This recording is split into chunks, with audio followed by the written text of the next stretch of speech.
Hello दोस्तों, कैसे हैं आप। भारतीयों क्रिएशन में आपका स्वागत है।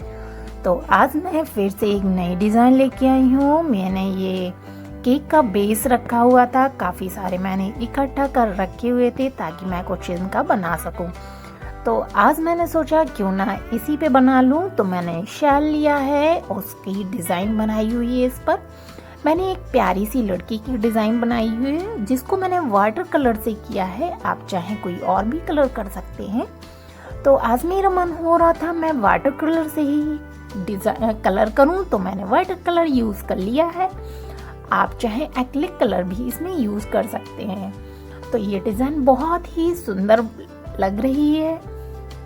आप लोग वीडियो को देखिए। अगर आपको अच्छी लगे तो प्लीज़ वीडियो को लाइक कर दीजिए, शेयर करिए और सब्सक्राइब करना तो बिल्कुल भी ना भूलिएगा। साथ में एक बेल आइकन है जिसको प्रेस कर दीजिए ताकि मेरी वीडियो का नोटिफिकेशन आप तक सबसे पहले पहुंच सके।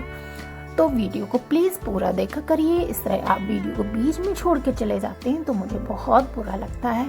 आप ऐसा क्यों करते हैं? आप वीडियो को पूरा देखा करिए।